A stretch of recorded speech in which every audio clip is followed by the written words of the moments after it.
আসসালামু আলাইকুম। Welcome back to my YouTube channel Smyth English care. আশা করি সবাই ভালো আছো। সুপ্রিয় শিক্ষার্থী বন্ধুরা, আজকে তোমাদের সাথে আলোচনা করব তোমাদের ইংরেজি সেকেন্ড পেপারের চেঞ্জিং সেন্টেন্স নিয়ে। আর এই চেঞ্জিং সেন্টেন্সের মধ্যে তোমাদের যে সিম্পল কমপ্লেক্স কম্পাউন্ড রয়েছে, এটা তোমাদের কাছে অনেক কঠিন লাগে। তো আজকের এই ক্লাসটি করার পর আশা করি আর কোনোদিন বলবা না যে সিম্পল কমপ্লেক্স কম্পাউন্ড তোমাদের জন্য কঠিন লাগে। তো অবশ্যই তোমাদের কাছে আমি আগে একটা রিকোয়েস্ট করব, সেটা হচ্ছে তোমরা অবশ্যই এই ক্লাসটি যখন করবা অবশ্যই তোমরা খাতা কলমটা নিয়ে বসবা। কারণ এখানে আমরা এমনভাবে ক্লাসটি সাজিয়েছি, তুমি সেন্টেন্সটি দেখা মাত্রই তুমি বলে ফেলবা যে এই সেন্টেন্সটা এটার জন্য এটা হবে, ঠিক আছে? এই নিয়মটার জন্য এই নিয়মটা, এটা তুমি দেখা মাত্রই তুমি বলতে পারবা। তোমাকে যেমন আমরা অনেক সময় বার পড়ি অ্যামিজার অ্যামিজার ওয়াজার ওয়াজার, এভাবে তোমাকে এটা মুখস্থ করতে হবে না। দেখা মাত্রই তুমি বলে ফেলবা এটা আনসারটা হবে, এটা সিম্পলের আনসারটা হবে এরকম, কমপ্লেক্সের আনসারটা হবে এরকম, কম্পাউন্ডের আনসারটা হবে এরকম। তুমি যাতে এভাবে তুমি পারো সেই জন্য তোমাকে অবশ্যই একটু খাতা কলম নিয়ে বসতে হবে। আর যারা এই মুহূর্তে আমার এই ভিডিওটি দেখছো, অবশ্যই আমার চ্যানেলটিকে সাবস্ক্রাইব করে রাখো, নতুন নতুন ভিডিও আপলোড পেতে বেল আইকনে ক্লিক করে রাখো। তো সুপ্রিয় শিক্ষার্থী বন্ধু, তোমাদের সময় নষ্ট করবো না, আমরা চলে যাব সরাসরি ক্লাসে। তো এখন আমরা আজকে তোমাদের জন্য নিয়েছি সিম্পল সেন্টেন্স। আর এই সিম্পল সেন্টেন্সের মধ্যে তোমরা কিভাবে এই সিম্পল সেন্টেন্সগুলো দেখে চিনবা, এটা তুমি কিভাবে করবা, ওই নিয়মটা আমি এখানে ভেঙে ভেঙে তোমাদেরকে বুঝিয়ে দেবো। আর আরেকটা বিষয় হচ্ছে, তুমি কোন সেন্টেন্স থেকে কোন সেন্টেন্সে করতেছো এটা তুমি কিভাবে বুঝবা, আর তোমার প্রশ্নে কোন সেন্টেন্সটি দেওয়া আছে এটা কিভাবে বুঝবা, এটা একবারে সহজ। আমি একটু বলে দিই, সেটা হচ্ছে একটা সেকেন্ড লাগবে তুমি এটা চিনতে। তুমি শুধু একটু কষ্ট করে মনে রাখো যে অ্যান্ড বাট অর, কি বললাম? অ্যান্ড বাট অর, এই তিনটা ব্যতীত অন্য ক্ষেত্রে সকলগুলি হচ্ছে কমপ্লেক্স। আর অ্যান্ড বাট অর যদি থাকে তাহলে সেটা হচ্ছে কম্পাউন্ড। একবারে সহজ না? তাহলে তোমরা অবশ্যই এটা খাতায় নোট করে নাও। এরপর হচ্ছে, এখন আমরা চলে যাব প্রথম উদাহরণে। দেখো এখানে এক নম্বর উদাহরণে কি বলছে, বলছে though he was weak he went to school. আমাকে বলছে সিম্পল করার জন্য। ওকে, আমি যে এখন বললাম তুমি এই সেন্টেন্সটা কোন ধরনের সেন্টেন্স তুমি চিনবা কিভাবে? আমি বলছি যদি সেন্টেন্সের মধ্যে অ্যান্ড বাট অর এই তিনটা থাকে, তিনটা যে কোনো একটা থাকে, তাহলে সেটা হচ্ছে কম্পাউন্ড সেন্টেন্স। দেখো তো এখানে কি আছে? অ্যান্ড বাট অর নাই, তার মানে এটা অনায়াসিক কোন সেন্টেন্স? Complex sentence. তাহলে তুমি কিন্তু এই কমপ্লেক্স সেন্টেন্সটা কিন্তু তুমি চিনে ফেলছো। এখন হচ্ছে তুমি এই কমপ্লেক্স সেন্টেন্সটাকে কিভাবে, কত সহজভাবে তুমি এটা সিম্পলে পরিণত করবা, সেই টেকনিকটা আমরা শিখবো। আমরা নিয়ম কিন্তু এখন বলতেছি না, আমরা জাস্ট টেকনিকটা দেখতেছি। ওকে, তাহলে দেখো, আর অবশ্যই একটু মনোযোগ দিবা, এছাড়া কোনো বিকল্প উপায় নেই। তো আমরা সরাসরি এটা চলে যাই, একটু খেয়াল করতো সেন্টেন্সের শুরুতে কি আছে? দো। ওকে, এখন তুমি এই জিনিসটা একটু নোট করবা, সেটা হচ্ছে সেন্টেন্সে যদি দো বা অলদো থাকে, কি থাকে?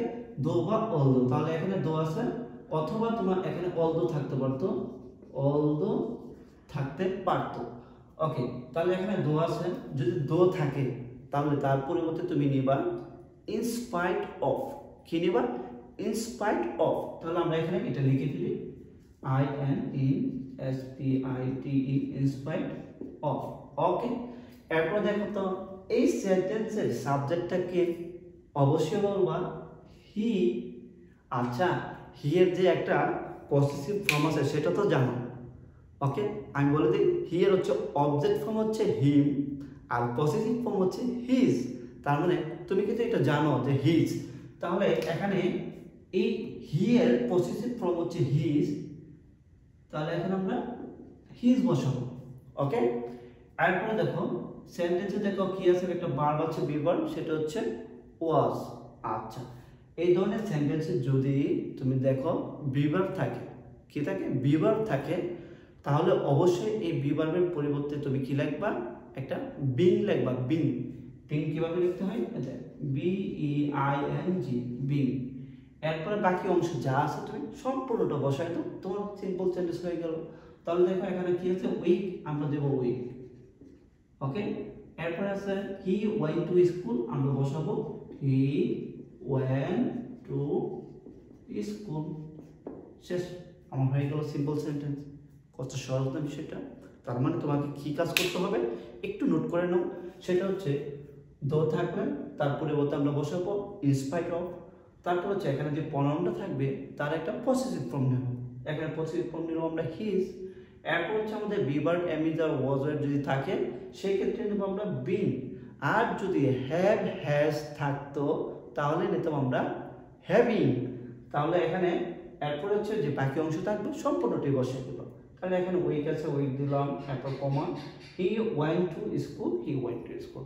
আশা করি সেন্টেন্সটা খুব সহজে বুঝতে পেরেছো। এরপরে আসো আমরা দ্বিতীয়টা। আর মূলত হচ্ছে এভাবে ভেঙে ভেঙে তোমাদেরকে কখনো সিম্পল সেন্টেন্স কিভাবে করতে হয় এটা কেউ শেখায় না। তো আমি বলবো একটু ধৈর্য ধরো, ক্লাসটা করে মজা পাবো, ঠিক আছে? একটু সময় দাও। এরপরে দেখো 2 নম্বরটা যেটা আছে সেটা হচ্ছে the man was rich and bought a car. Okay, এখন বলো তো আমি তো প্রথমে যে নিয়মটা দিয়েছিলাম তোমাদেরকে বলেছিলাম সেন্টেন্সে যদি অ্যান্ড বাট অর থাকে তাহলে সেটা অনায়াসে কোন সেন্টেন্স? Compound sentence. আচ্ছা দেখো তো এখানে আমাদের অ্যান্ড আছে কিনা? আচ্ছা, তার মানে এটা হচ্ছে আমাদের একটা কম্পাউন্ড সেন্টেন্স। ওকে, তাহলে এটা যদি আমাদের কম্পাউন্ড সেন্টেন্স হয় তাহলে আমরা এটাকে কিভাবে সিম্পল করব? সিম্পল, তুমি দেখবা এন্ডের যখন থাকবে সেন্টেন্সে তখন দেখবা সাবজেক্ট কি একই রকম নাকি ভিন্ন। কি বলছে কথাটা? সাবজেক্টটা কি একই রকম নাকি ভিন্ন? আচ্ছা, the man was rich and bought a car. আচ্ছা, অ্যান্ড এর পরে সরাসরি ভার্ব চলে আসছে, তার মানে একজন আর লোকটা যদি ধনী ছিল যেহেতু অবশ্যই সে একটা গাড়ি কিনছে, তার মানে গাড়ি যে কিনছে সে কিন্তু এই লোকটাই কিনছে, এখানে তো অন্য কোনো পার্সন নেই, তার মানে হচ্ছে সাবজেক্ট একজনই। ওকে, তার মানে এখানে সাবজেক্ট হচ্ছে এক। সাবজেক্ট যদি এক থাকে তাহলে আমরা নেব, এখানে দেখো তো কি আছে, বিভার ওয়াজ আছে, তো আমরা বলছি ওয়াজ থাকলে আমরা নেব কি বিং। তাহলে এখানে আমরা একটা বিং নেব শুরুতে, BING বিং। এরপর আছে রিচ আছে, রিচ দেব RICH রিচ। এই যে এন্ড আছে, এন্ডের পরিবর্তে একটু কমা দিয়ে দেব। তারপর হচ্ছে এখানে যে সাবজেক্টটা ছিল দ্য ম্যান আমরা দিয়ে দেব দ্য ম্যান। এরপর হচ্ছে বট এ কার, এই যে বট এ কার, বট এ কার। শেষ, আমাদের সেন্টেন্স হয়ে গেল। কে একবারে সহজ না? কি করছো তুমি? দুইটা, এই যে এখানে একটা এন্ডের আগে একটা অংশ, এন্ডের পরে একটা অংশ। যেহেতু আমার সাবজেক্ট যদি এক হয় আমরা প্রথম অংশটাকে বাদ দিয়ে আমরা এখানে বি ভার্বের পরিবর্তে একটা বিং নেব, তারপর হচ্ছে আমরা রিচ নেব, এন্ডের পরিবর্তে একটা কমা দেব, এই দ্য ম্যান যে সাবজেক্টটা ছিল এটা এখানে দিয়ে তারপর আমি এখানে বাকি অংশটা বসিয়ে দেব। শেষ, আমার হয়ে গেল। কত সহজ, একটু নোট করে নাও কোনটার জন্য আমি কোনটা দিয়েছি। ওকে, এরপরে আমরা দেখব 3 নম্বরটা। মনোযোগ দাও, একটু মনোযোগ দাও, আরো নতুন কিছু আমরা শিখবো ইনশাআল্লাহ। তারপর দেখো 3 নম্বরটা কি বলছে, the sun had set and we return home. Okay, এটা দেখো তো কোন ধরনের সেন্টেন্স? এটা অবশ্যই কম্পাউন্ড সেন্টেন্স। কিভাবে বুঝলাম? এখানে একটা কি আছে, এন্ড আছে। এখন বলো তো আমরা যে 2 নম্বরটা করেছি এটার মতো কি এটা? কিরকম দেখো একটু খেয়াল করো, এখানে দ্য সান হচ্ছে সাবজেক্ট, হ্যাড হচ্ছে ভার্ব, উই হচ্ছে সাবজেক্ট, রিটার্ন হচ্ছে একটা ভার্ব। তার মানে দ্য সান কি কখনো উই হতে পারে না? দুইটা হচ্ছে ভিন্ন। যেহেতু আমার দুইটা সাবজেক্ট হচ্ছে ভিন্ন তাদের কাজগুলো হবে ভিন্ন রকম। আশা করি বুঝতে পেরেছো? যেহেতু আমার দুইটা সাবজেক্ট হচ্ছে ভিন্ন তাদের কাজগুলো হবে ভিন্ন রকম। তাহলে সাবজেক্ট যদি ভিন্ন হয় এই সাবজেক্টগুলোকে কখনোই পরিবর্তন করা যাবে না, কারণ তারা তো ভিন্ন, তাদেরকে আমি কীভাবে পরিবর্তন করব? আশা করি বুঝতে পারছি। তাহলে দেখো এখন আমরা কি করব, এই যে দ্য সান আছে তাকে আমরা পরিবর্তন করতে পারবো না, তাকে যেভাবে আছে এভাবে রেখে দেবো। ওকে, তাহলে আমরা লিখবো দ্য সান। আচ্ছা, আমি বলছিলাম হ্যাভ হ্যাজ হ্যাড, এই তিনটার যে কোনো একটা থাকলে তার পরিবর্তে আমরা দেবো having. Am is are was were থাকলে হচ্ছে বিং বসে, আর হ্যাভ হ্যাজ হ্যাড এই তিনটার পরিবর্তে আমরা হ্যাভিং দেব। তাহলে এখন দেখো হ্যাড আছে, হ্যাডের পরিবর্তে দেবো আমরা হ্যাভিং। তারপর সেট আছে, সেটের সেট বসাবো, এন্ড আছে, এন্ডের জন্য একটা কমা দিয়ে দেব। তারপর হচ্ছে উই রিটার্ন হোম, বাকি অংশ বসাই দিলাম, শেষ। তার মানে এখানে কি আমি অন্য কোনো কিছু চেঞ্জ করছি? শুধুমাত্র আমার হ্যাড, এই হ্যাডটাকে আমি চেঞ্জ করে শুধু হ্যাভিং দিছি, বাকি সব ঠিক রাখছে, হয়ে গেল সিম্পল। কত সহজ না? আসলে এইভাবে ভেঙে ভেঙে তোমাদেরকে আর কেউ শেখাবে না। একটু কষ্ট করে একটু সময় দাও, দেখবা সিম্পল তোমার একবারে পানির মতো ক্লিয়ার হয়ে গেছে। আর অবশ্যই রেগুলার আমার এই ভিডিওগুলো দেখো, তোমরা নিজেরই ফিডব্যাক ভালো পাবো। ওকে, এরপরটা দেখি আমরা 4 নম্বর দেখো কি বলছে, if you read more you can succeed, বলছে আমাকে সিম্পল করার জন্য। ওকে ফাইন, এখন বলো তো এই সেন্টেন্সটা কোন ধরনের সেন্টেন্স? এটা অনায়াসে হচ্ছে আমার কমপ্লেক্স সেন্টেন্স, যেহেতু আমাদের অ্যান্ড বাট অর কোনোটাই নেই। ওকে, এটাকে আমরা কিভাবে করব?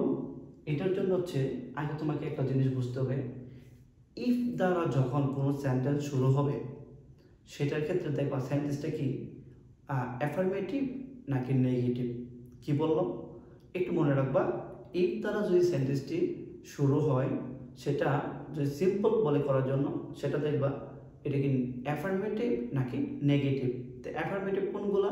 যেগুলোর মধ্যে নট থাকবে না সেটা হচ্ছে অ্যাফার্মেটিভ, আর যেগুলোর মধ্যে নট থাকবে সেটা হচ্ছে আমাদের নেগেটিভ। ওকে ফাইন, তাহলে দেখো এখানে আমাদের if you read more you can succeed, এর মধ্যে আমার কোনো নট নাই, তার মানে এটা হচ্ছে আমার একটা অ্যাফার্মেটিভ সেন্টেন্স। যদি সেন্টেন্সটা অ্যাফার্মেটিভ হয় তাহলে শুরুতে একটা বাই দিয়ে দিবা, বাই, বি ওয়াই, বাই। কি বললাম? যদি সেন্টেন্সটি অ্যাফার্মেটিভ হয় অবশ্যই সেন্টেন্সের শুরুতে কি দিয়ে দেবো? একটা বাই। আচ্ছা, এরপর দেখো সেন্টেন্সে ভার্ব কোনটা আছে? রিড হচ্ছে ভার্ব। এই ভার্বটাকে নেবা, নিয়ে তার সাথে একটা আইএনজি যোগ করে দেবা, তাহলে আমরা কি দেবো এখানে? রিড, আর এডি রিড, আইএনজি রিডিং, শেষ। এরপর আছে মোর, মোরের মোর, কমা দিলে দিলাম, এরপর হচ্ছে ইউ ক্যান সাকসিড, শেষ। একবারে সিম্পল। তোমাদের কাছে কি কঠিন লাগতেছে? মেবি কঠিন লাগার কথা না, তারপরে একটু মনোযোগ দাও, ইনশাআল্লাহ ক্লিয়ার হয়ে যাবে। দেখো আমি আবার কি বলছি, সেন্টেন্সটা হচ্ছে অ্যাফার্মেটিভ, অ্যাফার্মেটিভ হলেই সেন্টেন্সের শুরুতে কি দিয়ে দিবা? একটা বাই দিয়ে দিবা, তারপর যে ভার্বটা আছে ভার্বের সাথে একটা আইএনজি দিবা, পরে বাকি অংশ বসিয়ে দিবা, সেন্টেন্স শেষ। ওকে, এরপরে আসো 5 নম্বর, যেটা একটু লক্ষ্য করো, 5 নম্বরটা কিন্তু ইফ দ্বারা শুরু, তার মানে এটা অনায়াসে হচ্ছে কমপ্লেক্স সেন্টেন্স, এটা আমাদের কোনো সন্দেহ নাই। এখন হচ্ছে এটা একটু লক্ষ্য করো, সেটা হচ্ছে ইফ ইউ ডো নট, আমাদের ওইটা দেখা দরকার নেই, এখানে যেহেতু আমাদের ডো নট আছে তার মানে হচ্ছে সেন্টেন্সটা কি অ্যাফার্মেটিভে আর আছে? অবশ্যই নয়, এটা হচ্ছে আমার নেগেটিভ। যেহেতু বলছে if you do not move you will die, বলছে সিম্পল করার জন্য, এটা হচ্ছে আমাদের নেগেটিভ দেওয়া আছে। তা এখানে মনে রাখবা যদি অ্যাফার্মেটিভ হয় বাই, আর যদি নেগেটিভ হয় উইদাউট। কি সহজ না বিষয়টা? ওকে, তাহলে আমরা এখানে কি বসাবো? উইদাউট। ওকে, উইদাউট বসালাম। তারপরে হচ্ছে আমাদের যে ভার্বটা ছিল, ভার্ব কোনটা? মুভ, এই ভার্বের সাথে কি করা উচিত? আইএনজি যোগ করে দেবো, তাহলে দেখো এখানে মুভিং, আমরা কি দিলাম? মুভিং, উইদাউট মুভিং, তারপর হচ্ছে কমা দিয়ে ইউ উইল ডাই, শেষ। আশা করি বিষয়টা একবারে ক্লিয়ার হয়ে গেছে। ওকে মানে তাহলে আরেকটু মনোযোগ দাও, তাহলে আরও কনসেপ্টগুলো সুন্দরভাবে তোমাদের ক্লিয়ার করে দিচ্ছি। এরপর হচ্ছে আমাদের 6 নম্বর যে কোশ্চেনটা রয়েছে, 6 নম্বরটা দেখো কি বলছে, I work hard so that I can get a good result, বলছে আমাকে সিম্পল করার জন্য। আচ্ছা, এখন দেখো এই নিয়মটার ক্ষেত্রে তুমি কি করবা? তোমাকে আগে বুঝতে হবে এটা কোন সেন্টেন্স। যেহেতু দেখো এন্ড বাট অর নাই, তার মানে এটা হচ্ছে আমাদের একটা কমপ্লেক্স সেন্টেন্স। ওকে, এখন মজার বিষয় হচ্ছে এই নিয়মটা একবারেই ইজি, একবারেই ইজি। তুমি বলবা স্যার এটাও কি একটা নিয়ম? হ্যাঁ অবশ্যই এটা একটা নিয়ম। দেখো এটা কত সহজ, আমরা একটু জটপট করে ফেলবো এটা। দেখো যদি সেন্টেন্সে সো দ্যাট থাকে, so that, so that, so that, so দ্যাটের পরে subject plus can, modal verb থাকবে, ক্যান কুড এরকম থাকবে, এরপর হচ্ছে একটা বি ভার্ব থাকবে, যদি থাকে ওই পর্যন্ত আমরা উঠাই দেব। দেখো আই ওয়ার্ক হার্ড। এখানে কি আছে দেখো, সো দ্যাট এখান থেকে শুরু হয়েছে একবার হচ্ছে ক্যান পর্যন্ত, এই অংশটুকু একবার আমরা উঠে দেব, আর এর পরিবর্তে আমরা কি দেবো জানো, একটা টু দেব। ঠিক আছে, কতগুলো শব্দের পরিবর্তে আমরা একটা টু দেব, এদের এতটুকু। ওকে, এরপরে আমাদের কি আছে, বাকি অংশ কি আছে, গেট, এদের হচ্ছে গেট এ গুড রেজাল্ট। শেষ। দেখো তো কত সহজ। আমরা অনেক নিয়ম পড়ি, হ্যাঁ, বারবের আগে এরকম এরকম, হ্যাঁ, সেন্টেন্সটির পরে এটাকে ধরতে হবে, এরকম ধরতে হবে, হ্যাঁ, এটার পরে এটা উঠাতে হবে, এসব কিচ্ছু দরকার নেই। তুমি সরাসরি প্র্যাকটিসে চলে আসো, দেন কিভাবে প্র্যাকটিসগুলো করতেছি এইটা অন্তত দেখো যে কোনটার জন্য আমি কোনটা ব্যবহার করতেছি। আর ওই যে বললাম খাতা অবশ্যই নোট করে ফেলো। শেষ। তোমাদের কিন্তু এটার অতিরিক্ত কোনো লেখা লিখতে লাগতেছে না, এটা শুধু তুমি কি করবা, so that I can, so that থেকে শুরু করে মডেল ফর পর্যন্ত উঠে যাবে, তার পরিবর্তে একটা টু বসে। শেষ। এতটুকু তুমি একটু নোট করে রাখো। ওকে, আশা করি এটা তোমরা সহজে বুঝতে পারছো। এরপরে আছো 7 নম্বরটা,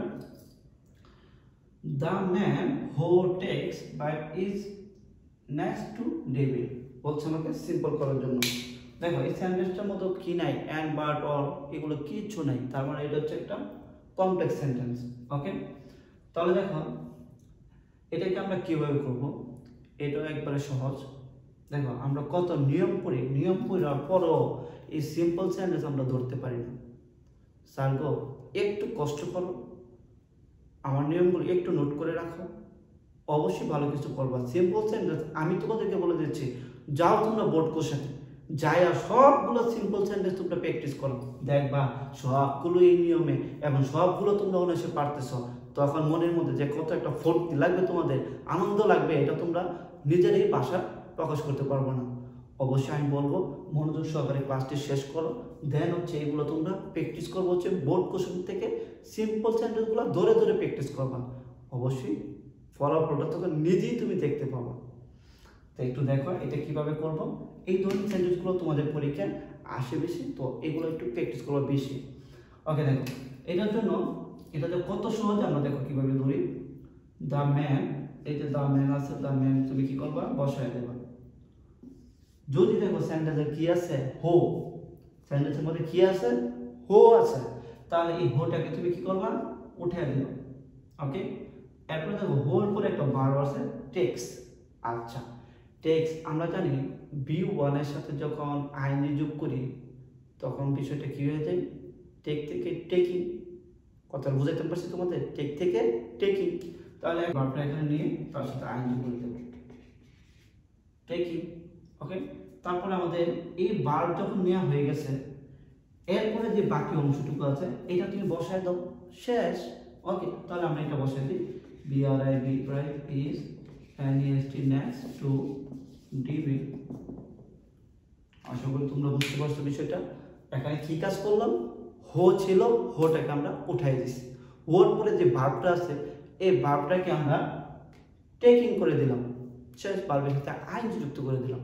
এখন এখানে একটু পরিবর্তন হতে পারে, সেটা হচ্ছে তোমাদের এই এখানে যে মেন ভার্ব আছে টেক্স, অনেক সময় তোমাদের প্রশ্নের মধ্যে বি ভার্ব থাকতে পারে, am is, are, was, were, have, has এরকম থাকতে পারে। তাহলে সেই ক্ষেত্রে তোমরা কি করবা, am is, are, was, were এই চারটার জন্য তুমি কি করবা, একটা বিং দিবা, আর হ্যাভ, হ্যাজ, হ্যাড এই তিনটার জন্য তুমি কি দিবা, হ্যাভিং দিবা। আশা করি বুঝাইতে পারছি। আর এখানে যে আমরা 7টা ফর্মেট দিলাম, এই 7টা ফর্মেটে 7টা নিয়ম তোমাদেরকে বুঝিয়ে দিলাম। আশা করি আজকের পর থেকে তোমাদের এই সিম্পল সেন্টেন্স নিয়ে আর কোনো সমস্যা হবে না ইনশাল্লাহ। আর অবশ্যই আমার চ্যানেলটিকে সাবস্ক্রাইব করে রাখো, নতুন নতুন ভিডিও পেতে বেল আইকনে ক্লিক করে রাখো। দেখা হবে আগামী কোনো পর্বে, সে অবধি ভালো থাকো। আর অবশ্যই আমাদের নেক্সট ক্লাসটি হচ্ছে কম্পাউন্ড আর কমপ্লেক্সের উপর ধারাবাহিকভাবে আমরা আলোচনা করব। সে অবধি ভালো থাকো। আল্লাহ হাফেজ।